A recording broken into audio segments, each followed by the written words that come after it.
અને એમાં અત્યારે જે હરાદ હાલે છે, ઓહો, કાગડા પલ્લા કાપી જાઓ. અને બે છોકરા કાગવાસ નાખતા હતા, કાક કાક કાક કાક ખીરના કોળીએ નાખ્યા. કાગડો આવ્યો, કાગડો આવ્યો પણ ધ્રુજ્યો બહુ બાપુ. હમણાં એક ભાઈ ફોન આવ્યો કે અમારા દાદાને હરાદમાં ભેળો વાત આવી છે. ઓલો કે તારો દાદો જીવતા કુટુંબમાં નહોતો ભેળો, હવે હરાદમાં એનો પડાય. અમે એક ભાઈના બાપાને ખરેખરે ગયા ને, એટલે મેં પૂછ્યું, મેં ભાઈ કેમ કરતા દાદા ગુજરી ગયા? મને કે મારા ભાઈ યોગ કરતા કરતા. અરે મેં કીધું યોગથી તો આયુષ વધે. મને કે મારા દાદાને ગઈ હું વધે, યોગમાં જ ગયો મારો દાદો. અરે મેં કીધું રામદેવ બાબાએ વિશ્વની ફલક ઉપર મેં કીધું પતંજલિ યોગને મૂકી દીધો અને યોગ વિશ્વ યોગ દિન ઉજવવા મળ્યો. અને આ યોગ તો યોગી મહાપુરુષો પણ આપણને શીખવે છે કે યોગથી આયુષ વધે. મને કે ગઈ હું વધે. રામદેવ બાબાને જોઈને મારા દાદા યાદ આવે. મારા દાદાનો ગોબો ઉપાડનાર રામદેવ બાબા છે. અરે મેં કીધું ગાંડા ભાઈ, મને કે સાંભળો ભાઈ, રામદેવ બાબાના મારા બાપ દાદા જે ચીચ્ય 5:30 વાગે એટલે પદ્માસન લગાવીને જેમ રામદેવ બાબા બેઠા હોય એમ મારા દાદાએ આસન લગાવી દે.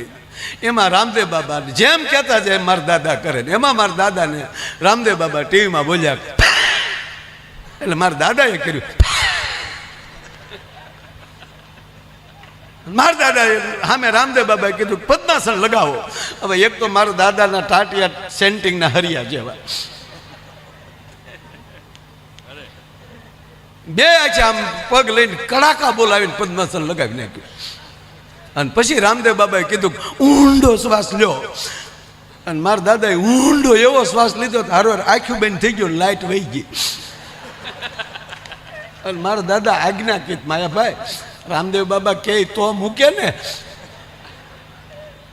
ઊંડો શ્વાસ લ્યો, લાઈટ વહી ગઈ. લાઈટ આવી મારો દાદો વયો ગયો. અને ઘણાને ગાડીમાં બેહાડીએ ને તો વિશ્વ વગેરે ગાડીમાં ન બેહાડે. આગળ બેઠા ને તો આપણે હાંકતા હોય ને તો ટર્ન આવે, જો ટર્નિંગ આવે. અમને નહીં દેખાતું હોય ટર્નિંગ, અમને નહીં કાગવાસની પડી હોય. અને એમાં અત્યારે જે હરાદ હાલે છે, ઓહો, કાગડા પલ્લા કાપી જાઓ.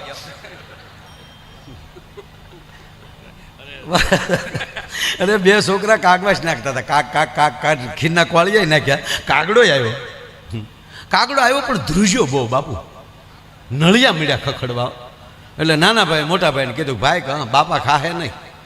તો ઓલો કે તો મને ખબર છે બાપા નહીં ખાય. તક કા તને કેમ ખબર? તક બાપાએ પ્રોગ્રામ જ કર્યા.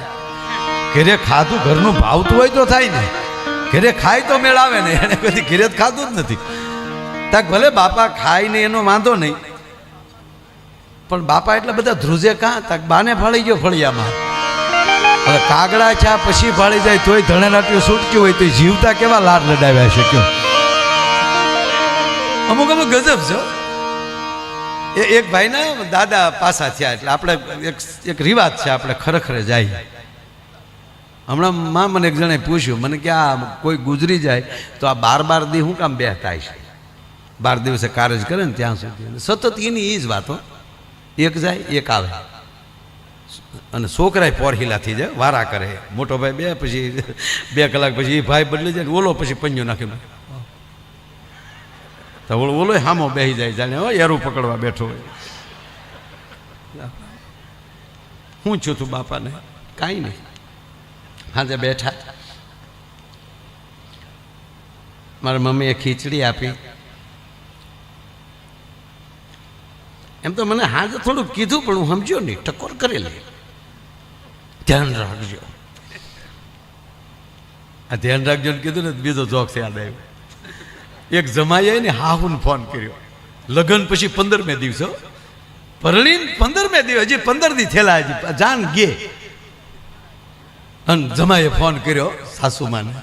હવે તો જમાઈએ મમ્મી જ કહે છે, આપણે નક્કી જ નથી થતું કે આનો મોટો ભાઈ હારે છે મમ્મી હારો હાર કહે એટલે ના કહેવા. તો માં 100% કહું, માં કરતા દરજો મોટો આપો દીકરીની માને. કારણ કે એ દીકરીની માએ એની દીકરી નથી વળાવી, પોતાનું કાળજાને ઉછેરીને મોટું કર્યું હતું ને એ વળાવ્યું છે. પોતાની માં કરતા હવાયું એને માન આપો, પણ મમ્મી તો ન જ કહેવાય. હા, મમ્મી કહે તા ઘેરી આવી બેન થાય ડોય. આ શબ્દની થોડીક તો વેલ્યુ રાખો. અમુક અમુક અમુક અમુક જમાયોને તેને હાહુની અણહારું મળી આવ્યા. મોમ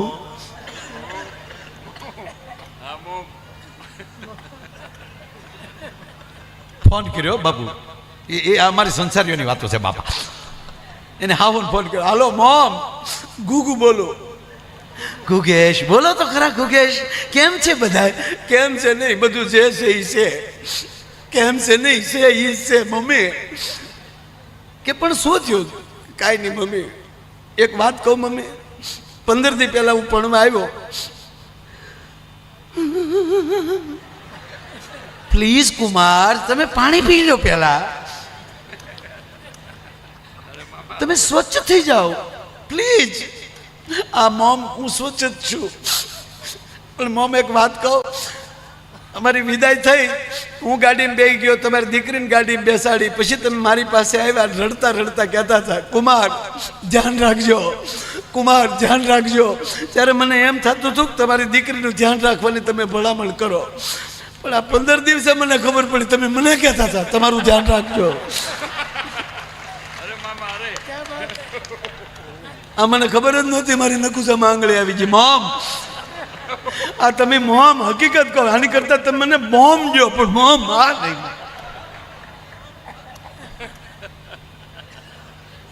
એટલે ભાઈ મને ટૂંકમાં પૂછ્યું કે હું પાછો મોરારદાન બહુ ગણ્યાની બહુ છું. મને હકીકતમાં પૂછ્યું એક ભાઈ, મને કે 12 દી બેસવું શું કામ જો? આપણે પૂછીએ ને ઓલાને, પછી એનું 12 દી હાલે. આપણને નકર ખબર જ, ઓલા ફોન કર્યો હોય કોઈએ કે માય ભાઈ ખબર છે તમને ફલાણા ભાઈના બાપુજી ગુજરી ગયા? કે આપણે કહી ના, અરે ગુજરી ગયા એટલે આપણે તરત એને જ પૂછી લીધું હોય કે અરે એને શું થયું હતા, કે એટેક આવી ગયો કે XYZ.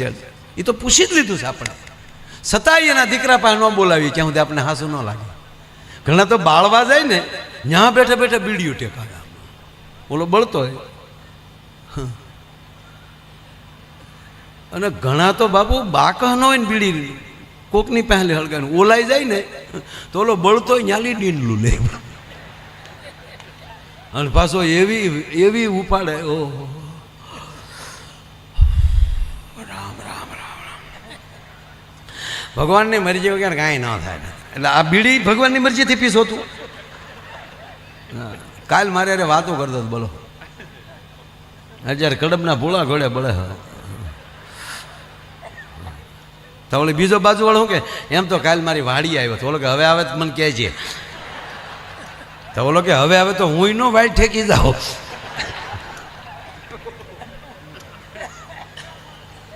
નહીં, હું દાંત જ કઢાવવાનો છું આજ. હું ઘણી વાર કહું માં, હસો બીજાને હસાવો, અમુકની વાતોને હસી કાઢો. એને કાનમાં ન લ્યો. આવા મહાપુરુષોની વાણીને કાનમાં લઈ લેજો, કારણ કે કાનથી પીધેલું એ અદ્ભુત છે. એટલે ટૂંકી વાત, એ ભાઈ મને કીધું, મને કે આ 12 દી હું કામ બે હતા એને વાતે હશે 12 દી. તો અને પાછા આપણે જો આપણે ખબર હોય ને ઓલાને એમ કહે ને કે બિચારાને હું એના ઘરનાને કહેવું, અને આપણે જો એને પૂછ્યા વગરના વૈયાજી શું કે ખબર, મારા દીકરા સાપ એને વૈયાજી આ ખરેખર ન કર્યો. એટલે પૂછા તો કરવા જ પડે, અને સામે બેહીને કહેવાનું. આપણે વળી ગળગળું થતું જવાનું, ભગવાનને મારી જવાના. એ બાપો હજી બાએ ખીચડી ખવડાવી ન્યા પોગે ને ત્યાં બીજો આવ્યો હોય.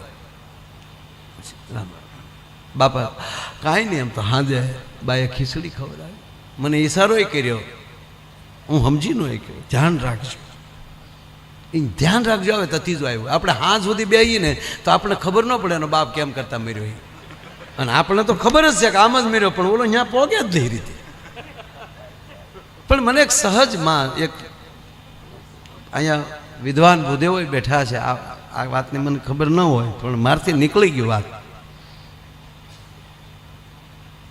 કે 12 દિવસ શું કામ બેસે. ત્યારે મેં એને કીધું, એટલે મને યાદ આવ્યું, મેં કીધું આપણે સપના આવે આપણને આપણે સૂતા હોય પથારીમાં પણ સપનામાં વયા ગયા હોય ને ત્યાં ક્યાં તો પછી જેવો માણસ એવા સપના આવે, કોઈને એરું વાહે થાય, કોઈને ખૂટીઓ વાહે થાય, કોઈને અડકાયું વાહે થાય, કોકનો પગ લપચી જાય ને કવામાં પડે, ત્યારે છડપ દિન જાગી જાય છે. તો એ પરસેવો કોને વાળ્યો? એને ભયનો શ્વાસ કેમ ચડ્યો? એ તો સૂતો જ થયો, પણ એ જાગી ગયો ત્યારે ખબર પડી કે હાલે હું તો માયાભાઈ છું, હું તો અહીંયા સૂતો છું. અને અમુક સપનું તો એવું આવી જાય માણસને કે નક્કી ન કરી શકે કે હતું શું આ. બાપુ તખતદાનજી લખે કે સંસાર ખોટો કે સપનું ખોટું, આમાં કઈ હળવું જે નહીં રે, પણ આ જીવન નથી એ જંજાળ જીવન છે, જીવવા જેવું રે વાલીડા મોજ મારે મોજ, આવી મોજ મારે એવું રે. ખબર ન પડે પણ શરીર બરાબર છે, એ જાગી ગયું, મગજ બરાબર છે એટલે યાદ આવી ગયું કે નહીં હું માયાભાઈ છું, મારે કાલે મોરબી પ્રોગ્રામમાં જવાનું, આ યાદ આવી ગયું. પણ માની લો કે શરીર ખતમ થઈ ગયું, કોઈ રીતે ખલાસ થઈ ગયું, એ જાગૃત નથી, બોલો આવી ગયું. જ્યાં સુધી જાગીએ નહીં ત્યાં સુધી સપનું પૂરું નથી થતું. પછી તો એ નનામી નીકળીએ ને એ સપનું જ લાગે એને કે હું આ સપનું જ જોઉં છું, મારી વાહે બધા રોવે છે, એ સપનું જ છે.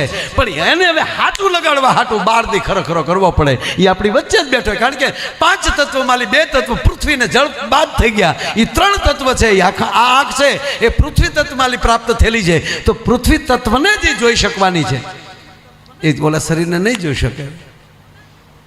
તો એ બધાને અડતો હોય, બધાને વાતો કરે, પણ એ કોઈ સમજાય નહીં, એટલે એમ થાય કેમ મારે કોઈ વાત નથી કરતા, હજી આ સપનું ચાલે. પણ એ સતત બેઠો બેઠો 12 દી સાંભળે કે તો ગુજરી ગયા નામ ગયું. જ્યારે 12મે દિવસે જ્યારે એનું પિંડદાન આ દેશનો બ્રાહ્મણ પવિત્ર શ્લોકથી જ્યારે કરાવે, ત્યારે એને સંપૂર્ણ રીતે સ્વીકારી લે કે ના, હવે ખરેખર એ મારું જ શરીર હતું, હું તો હવે આત્મા છું અને હવે મારે પરમાત્મા બાજુ ગતિ કરવી જોઈએ. એ 12મા દિવસે એનો યોગ પાકી જાય અને પછી ઘરેથી વિદાય લેતો હોય. આવુંમાં મને લાગ્યું. પણ કોક અજળ હોય રહી જાય, એ 3 વર્ષ પછી હરાતમાં ભેળવી દેવાનો એને. હવે શ્રદ્ધાથી કહીએ હવે તો જાઓ મારા બાપ, બીજે જન્મો, પાછા ડાયરા શીખો. અને જ્યાં સુધી આપણી અંદર ખાલી કાંઈક ભરાય એવું ના આવે. દાખલા તરીકે બજારમાં આપણે કોઈ ચીજ વસ્તુ લેવા જાય, બોઘરું હોય, બરણી હોય, તો એની અંદર કેટલું હમાય એમ છે એની ઉપર એનો ભાવ હોય. બાકી બાપુ આખું બોઘરું પિત્તળનું હજળ ભરેલું હોય, એમાં આવે જ એવું ન હોય તો કોઈ લે નહીં. આમાં કેટલું આવશે? બાકી તો જીવન જ્યાં જીવવું હોય ને, જેને જેવું જીવવું હોય ને બાપુ, એવું અત્યારે મળે એવું છે. ટીવી ચાલુ કરો એટલે 2 શાર તો એવાય બધી આવતું હોય, બરોબર, અને પાછું બધાના માપને બધાને મળી રહે છે. મેં તો ઓલું નિર્મળ બાબાને એકવાર સાંભળેલા, મને થયું ભાઈ હો વાહ વાહ, હમણાં નથી દેખાતા અને નથી મળી જતા.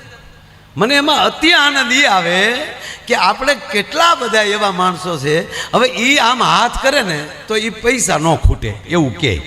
પછી એ ટિકિટ રાખે 7 કે 8 કે 10 હજાર. પછી એ છેલ્લો શો પૂરો થાય ને એટલે પર્સ જેની ખીચામાં હોય એ બધા પર્સ ખુલ્લા રાખવાના. બહેનો હોય તો તરત એ ખુલ્લા પર્સ રાખે, એ પર્સ એની હામાં મોઢા રાખવાના, બાબા આમાં મામા કરે. એ પર્સ ખોલવાવાળા એટલું નહીં કહેતા હોય કે આ જ પર્સમાં 7,000 આવ્યા ત્યારે એન્ટ્રી આમાં લીધી, હવે એના હાથથી આ પર્સમાં ખૂટે નહીં, તો એને એ કરવું તો એના ખિસ્સામાં મામા.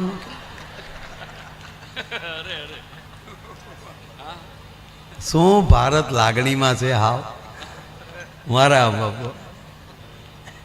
જ્યાં સુધી સદગુરુના શબ્દથી ફરજ ન બજાવતા થાવ ત્યાં સુધી આપણું કલ્યાણ ન થાય.